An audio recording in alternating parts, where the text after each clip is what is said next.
Se strinjate?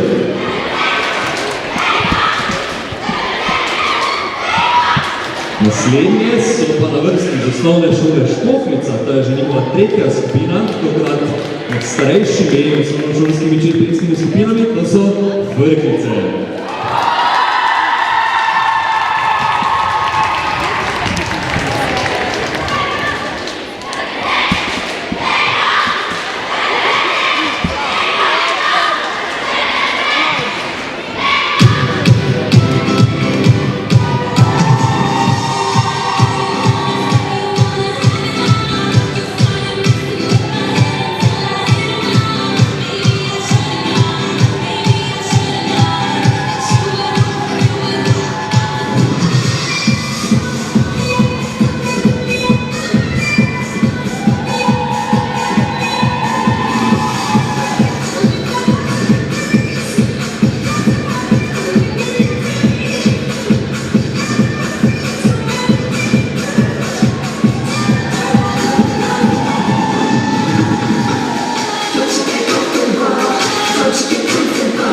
Looking so hot, I think